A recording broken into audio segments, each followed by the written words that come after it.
नमस्कार दोस्तों, एस्ट्रोलॉजर कपिल मिश्रा में आपका बहुत बहुत स्वागत है। आज हम बात करने वाले हैं विशेष रूप से मित्रों, गुरु पर्वत पर यदि ये चिन्ह बना हुआ है तो आप ये जाने कि आपका पार्टनर प्रेमी है या धोखेबाज है, या आप ये भी देख सकते हैं कि वो आगे चलकर धनवान होगा या कंगाल होगा या दरिद्र हो जाएगा।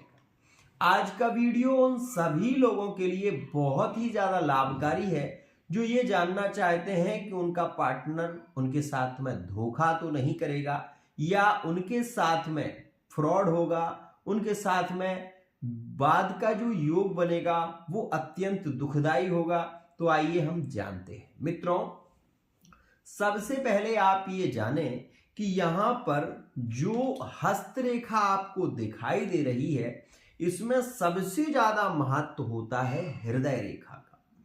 हृदय रेखा विशेष रूप से जो हृदय रेखा बनती है उसमें मित्रों आपने कई बार ये देखा होगा कि हृदय रेखा दो प्रकार से बनती है। एक तो हृदय रेखा सबसे छोटी उंगली के पास से निकलती है यहां से, और आपने ये हृदय रेखा यहां तक जाती हुई देखी होगी।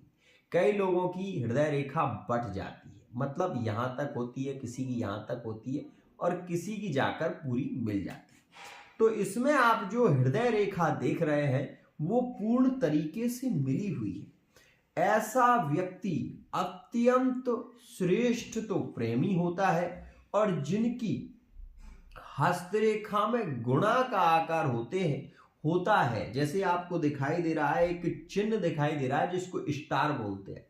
अगर ऐसा गुणा का चिन्ह या स्टार का चिन्ह या द्विज आकार का चिन्ह आपकी हस्तरेखा में गुरु पर्वत पर बना हुआ है तो आप ये जानें कि वो व्यक्ति आपसे प्रेम तो बहुत करेगा, लेकिन ऊपर से वो कठोर होगा, ऊपर से थोड़ा उसका स्वभाव जो होगा वो सख्त होगा, लेकिन अंदर से वो 100% आपको लिख कर दे सकता हूं, इतना प्रेमी होगा कि वो आपको जाने की स्थिति में बहुत ज्यादा पीड़ित होने लगेगा। वो व्यक्ति आप पर क्रोध कर सकता है, वो व्यक्ति आप पर बहुत ज्यादा भड़क भी सकता है, लेकिन ये बात भी ध्यान रखिएगा आपकी छोटी छोटी बातों को वो हमेशा ध्यान में रखता है। और ऐसा व्यक्ति एक श्रेष्ठ जीवन साथी है, एक श्रेष्ठ प्रेमी है, और हमेशा वो ये चाहेगा कि आप उसके कदम से कदम मिलाकर चलें। एक और बात, जिन लोगों के गुरु पर्वत पर स्टार का चिन्ह, जिन लोगों के गुरु पर्वत पर विशेष रूप से स्टार का गुणा का चिन्ह पाया जाता है या दो मुही रेखा पाई जाती है, ऐसा व्यक्ति लव मैरिज तो करते ही हैं, और यदि इनकी लव मैरिज ना भी हो तो इनके विवाह के बाद जो योग बनता है, मैं लिखकर दे सकता हूं आपको, वो राजयोग से कम नहीं है। क्योंकि ऐसे लोगों की विवाह के बाद जॉब लग जाती है। ऐसे लोग यदि जॉब में हो तो आपको ये बता दूं कि इन्हें उच्च पद की प्राप्ति होती है। और ऐसे लोग जिनकी हस्तरेखा में स्टार का चिन्ह या गुणा का चिन्ह पाया जाता है, ऐसे व्यक्ति अपनी पत्नी का या अपने पति का साथ कभी नहीं छोड़ते। एक और बात आपको ये भी मैं आपको बता दूं, स्पष्ट रूप से बता दूं कि जिनकी हस्तरेखा में गुरु पर्वत पर गुणा का चिन्ह, स्टार का चिन्ह, त्रिभुज का चिन्ह होगा, ऐसे व्यक्ति अपने परिवार को लेकर चलेंगे। ऐसे व्यक्ति अपने जीवन काल में बहुत ज्यादा यात्रा करते हैं, और ऐसे व्यक्ति बहुत ज्यादा सहनशील भी होते हैं। एक और खास बात इनके बारे में मैं आपको बता दूं, अक्सर ये आकार कुछ राशियों में विशेष देखा गया है, जैसे कि यह त्रिभुज का आकार, गुणा का आकार ज्यादातर कुंभ राशि वाले जातकों की हस्तरेखा में पाया जाता है। यह धनु राशि वाले जातकों की हस्तरेखा में पाया जाता है, मेष राशि वाले जातकों की हस्तरेखा में पाया जाता है, और कन्या राशि वाले जातकों की भी हस्तरेखा में अक्सर ये गुणा का चिन्ह पाया जाता है। अब आपको मैं ये भी बता दूं कि ये जरूरी नहीं है कि इन्हीं राशियों पर यह लागू हो, लेकिन यह जिन राशियों में ज्यादा पाया जाता है वो ये राशियां हैं। आपको ये बता देना चाहता हूं कि ऐसे व्यक्ति थोड़े से घमंडी भी होते हैं और क्रोधी भी होते हैं। जिनके हस्तरेखा में स्टार का चिन्ह होगा वो घमंडी भी होंगे और क्रोधी भी होंगे। लेकिन आप ये जान लें कि ऐसे व्यक्ति अपने जीवन काल में, अपने पूरे जीवन काल में धर्म से जुड़े होते हैं।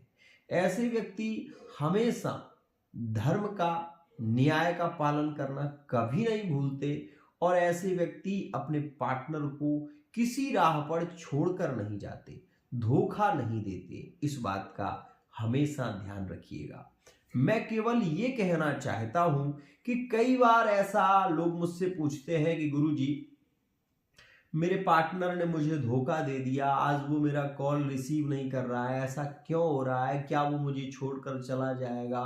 क्या वो दूसरी शादी करेगा? क्या मेरे पास आएगा या नहीं आएगा? मित्रों, एक बात हमेशा ध्यान रखना, अगर आपकी कुंडली में, अगर आपकी हस्तरेखा में, अगर आपकी अंक ज्योतिषीय सिद्धांत में भी ऐसे योग बनते हैं तो उन योगों के भी उपाय हैं।